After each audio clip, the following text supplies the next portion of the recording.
En sectorial, la confianza de los empresarios, inversionistas y líderes sobre la dinámica futura de Colombia la medimos a través del índice de confianza sectorial. En la actualidad, este indicador está mostrando que los actores locales han aumentado su desconfianza sobre el país en un 35%. Tal vez, uno de los elementos que ayudará a mejorar la confianza será el uso que se le dé a la adición presupuestal por 16.9 billones recientemente aprobada. En el presente capítulo de los podcasts de Sectorial lo analizaremos. El índice de confianza sectorial nos muestra cuál es la percepción que tienen los líderes de las organizaciones, los empresarios, los inversionistas sobre el futuro de su empresa. Entonces va transversal a los diferentes sectores de la economía. Si este índice está cercano a los 0 puntos, quiere decir que hay una alta desconfianza, y si se acerca a los 100 puntos, quiere decir que la confianza es plena. En el último resultado, a junio del 2023, el índice marcó 35,6 puntos. Eso es una disminución, más bien es un aumento en la desconfianza en nuestro país del orden del 35%.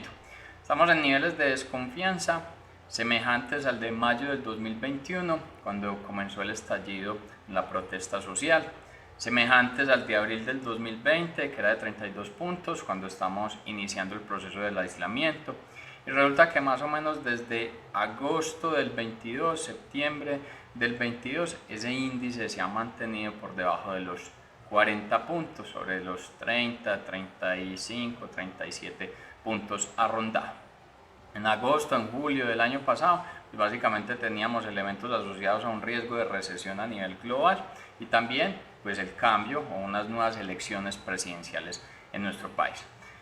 Levemente hubo un alivio en esa confianza en abril de este año, en abril del 2023. Resulta que en abril del 2023 pues el precio del petróleo todavía se mantenía alto, no había presentado unos mayores niveles de disminución. Adicionalmente se estaba viendo un potencial en lo que tiene que ver con minería de cobre. Colombia produce cobre, entonces podía haber un desarrollo. También se habla de minería asociada a lo que tiene que ver con las tierras raras. En energías renovables visitó a Colombia el embajador de Dinamarca hablando del potencial eólico de nuestro país, entonces estaba sonando como que iba a empezar a generarse un cambio en la tendencia de la desconfianza. De hecho, el índice de confianza sectorial en abril del 2023 registró los 41 puntos. Desde agosto del 22 hasta junio del 23 siempre ha estado por debajo de ese nivel. Sin embargo, el entusiasmo duró poco y volvimos pues a un indicador que es bastante bajo, que muestra la alta desconfianza que se está presentando en el país. Ahora bien, ¿por qué hay un alto nivel de desconfianza? ¿Qué es lo que ocurre? Hay diferentes análisis y tendencias que generan ese resultado en ese frente de desconfianza. Cuando así preguntas a la ANDI, uno de los principales limitantes que menciona es lo que tiene que ver con la inflación. O sea, los precios de los bienes y de los servicios en el país siguen siendo bastante altos. Pese a que la inflación ya empezó a recortar, se encuentra muy por encima de la inflación que ocurre en otros países. Cuando le pregunta esos niveles de inflación, es que en Colombia no solo afecta el precio de los alimentos, el precio de la energía, sino también la logística, el transporte, llevar los productos, los bienes y servicios en nuestro país es más complejo y eso genera ese impacto. Luego vas a Colgen y su directora Natalia Gutiérrez menciona que más o menos el 75% de los beneficios de la generación de energía se están perdiendo por parte de estas empresas producto de la alta inflación y las altas tasas de interés que están imposibilitando los cierres financieros para las organizaciones. Otro tema a nivel global que le pega también a Colombia y fue un análisis que hizo Gallup. Gallup reseñó que estamos en el momento más alto de conflictos entre los empleados y los empleadores. La relación entre empleados y jefes no está pasando por su mejor momento y para desarrollar una organización pues es clave toda la integración con el talento humano. Ahora bien, si todo fuera negativo, como lo estamos reseñando, pues el índice de confianza estaría en los 0 puntos y de nuevo está en los 35 puntos. ¿Qué ha ocurrido favorable? Se viene hablando en Colombia de realizar unos proyectos en materia de hidrógeno, los precios de los alimentos ya empezaron a recortar, el dato de inversión extranjera directa viene creciendo, la demanda de energía viene creciendo, entonces algunos elementos del aparato productivo están funcionando. Sin embargo, hay 4 elementos que son los que más nos llamaron la atención en el segundo trimestre del 2023 como los principales factores que están generando la desconfianza.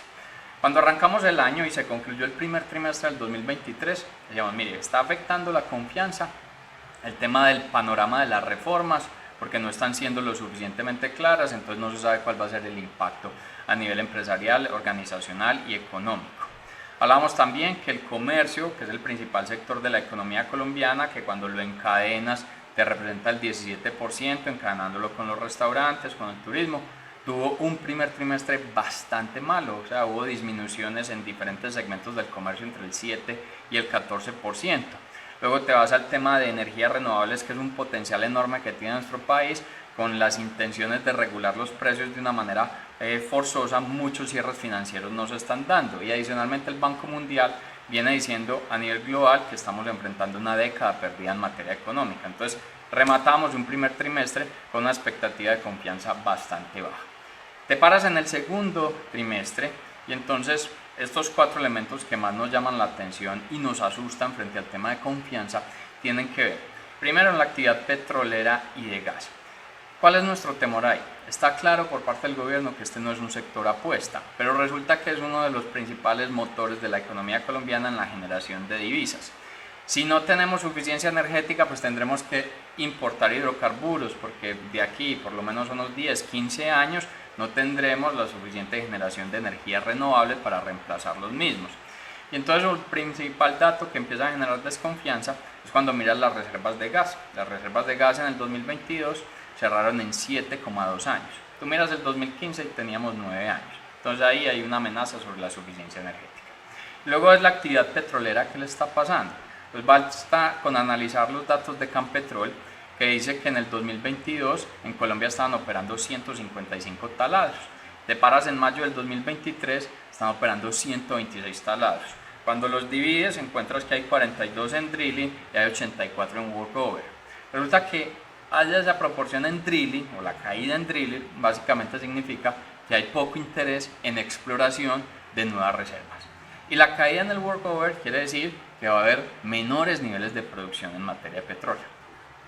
Escuchas a la ministra Irene Vélez y dice, básicamente vamos a trabajar con la eficiencia asignada. ¿Qué es eficiencia asignada? Sobre los campos que ya existen vamos a buscar eficientar y generar más producción. Es decir, no es claro que vaya a haber una nueva exploración y por eso las empresas asociadas a este sector vienen disminuyendo sus niveles de inversión y eso pega en la confianza. Segundo elemento tiene que ver con la construcción inmobiliaria, específicamente el segmento de vivienda. Si recordamos en la historia del PIB de Colombia, tal vez en los últimos 60 años, solamente decreció en el 98 y en el 2020. En el 2020 por la crisis de aislamiento, en el 98 por crisis hipotecaria. Resulta que la situación que estamos viendo actualmente en el mercado de construcción inmobiliaria de vivienda se está pareciendo un poco a la del 98 con causas diferentes.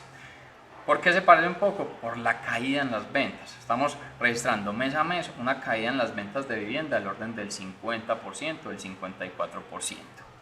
Si tú analizas lo que conlleva la caída de ventas de vivienda, ves que los lanzamientos, o sea, las constructoras presentando nuevos proyectos, eso está cayendo al 54%. Las iniciaciones, o sea, que las constructoras lanzaron el proyecto, pero que ponen el primer ladrillo, esa es la iniciación del proyecto, eso viene cayendo al 25%. Te paras en el consumidor, que es el que compra la vivienda, está desistiendo, los niveles de desistimiento vienen aumentando el 157%. ¿Qué es el desistimiento? Yo digo, yo voy a comprar una vivienda y luego, entre comillas, me mamo de ese negocio y me retiro. Eso es un desistimiento. Cuando ves la comercialización de las viviendas por parte de las constructoras, estamos teniendo después de pandemia, una constructora más o menos se tardaba alrededor de unos 5,9 meses en la comercialización de la vivienda. Hoy esos indicadores están por encima de los 17 meses. Un segundo factor, o sea, esta contracción en el sector petrolero y en la contracción en el sector de vivienda, ambos grandes generadores de empleos están pegando en la confianza. Luego tienes el tema de las reformas y en especial la reforma laboral. En teoría la reforma laboral está hundida, pero ese hundido también hay que ponerlo entre paréntesis. ¿Por qué? Básicamente, ¿qué está ocurriendo con la reforma laboral? Y eso, no pasó el quórum para generar los debates y luego llevar a las plenarias, y el gobierno lo que está mencionando es que se va a presentar el texto tal cual en la segunda legislatura, la que comienza el 20 de julio. Al parecer el gobierno no está teniendo en cuenta una serie de advertencias desde los gremios, desde el que representa a las pequeñas empresas como es Acopi, desde Andi, y también los análisis que hace un Fedesarrollo. Fedesarrollo dice que el costo laboral de la reforma como está, pues va a aumentar esos costos en el orden del 15%. De recordar que en Colombia hay aproximadamente entre 1,6 y 1,7 millones de empresas, de las cuales alrededor del 93% son pymes y micropymes. Entonces, ellas van a tener el mayor impacto en el costo laboral. Y tienes también el análisis del Banco de la República, que dice que la reforma como está, básicamente va a hacer que se pierdan entre 450.000 y 480.000 empleos. Vamos, que el tema de reforma laboral ya se ha tocado mucho, ya se ha hablado, sigue el gobierno insistiendo en la misma. Debería tener más un espacio pues, para que se lleguen a una serie de acuerdos y se radique una reforma consensuada. Pero resulta y surge un temor adicional, y este es el cuarto, y es los impactos por el fenómeno del niño. Básicamente la situación climática del fenómeno del niño puede llevar a que el PIB de nuestro país se afecte en medio punto. ¿Qué es una afectación de medio punto? Y esto es un análisis que hizo Corfi Colombiano. Resulta que la economía colombiana, en el mejor de los casos, puede crecer este año entre el 1,5 y el 1,7%. Si te afecta en medio punto, estás creciendo al 1,2%. Y el otro elemento de un alto riesgo por el tema del fenómeno del niño es que conlleva a presiones inflacionarias. Recordemos, Colombia nada que recorta la inflación, bueno, sí la viene recortando, pero a una velocidad bastante lenta. Y cuando tienes fenómeno del niño, los precios de la energía te aumentan, porque la generación de energía en Colombia viene principalmente de las hidroeléctricas, que necesitan unos embalses en alto nivel, necesitan altos niveles de agua, y eso, el fenómeno del niño, con un tema de un clima severo, de un sol severo, pues hace disminuir esos niveles de los embalses, entonces el precio de la energía te aumenta. Te aumenta adicional el precio de la energía porque lo que hace Colombia, que es una gran ventaja de nuestro sistema energético, es que tienes unas fuentes de respaldo, y las fuentes de respaldo son las térmicas. Entonces, prender las térmicas necesitas carbón y gas. El precio del carbón y el gas está elevado, entonces eso te lleva a aumento en los precios de la energía. Y cuando hay fenómeno del niño, pues la producción agrícola se ve afectada, entonces los precios de los alimentos también se te afectan. ¿Cuáles fueron los principales impactos de inflación de nuestra economía en estos meses más recientes? Alimentos y energía. Entonces el fenómeno del niño te puede llevar a una situación donde otra vez este se vuelva un impacto negativo. En medio de toda esta situación, un elemento favorable que hizo el gobierno es, venga, todo esto que está ocurriendo pues va a llevar a afectaciones en recursos. Entonces, ¿qué necesitamos? Buscar más recursos para el presupuesto de este año. El presupuesto del gobierno este año es de 405,6 billones, pero ya se aprobó una adición presupuestal por 16,9 billones. Esa adición va a estar concentrada en educación, 2,2 billones, el foco de la gratuidad de la educación. En minas y energías, 2,2 billones. En salud, 2,02 billones. Si bien está buena la intención y dar esa adición, este es uno de los sectores que más nos preocupa, porque se estima que los déficits en este sector están entre 5 y 10 billones. Entonces, si bien se da la adición, no va a sopesar toda la situación y puede llevar a una crisis social por baja atención.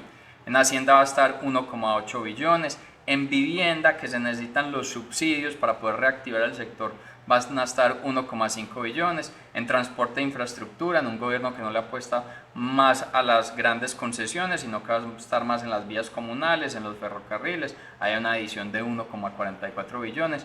En agro, para combatir lo que se viene en fenómeno del niño, ahí van a estar 1,3 billones. Hay 940.000 millones en defensa, 920.000 millones en trabajo, en la cartera del Ministerio de Trabajo, y la cartera del Ministerio de la Equidad, de la Igualdad, en la cabeza de la vicepresidenta Francia Márquez. Ahí va a tener una edición de 620.000 millones de pesos. En nuestro próximo capítulo veremos el rezago que ha tenido Colombia en la transición energética con el Acuerdo de París, que ha buscado trazar la ruta del mundo en este sector.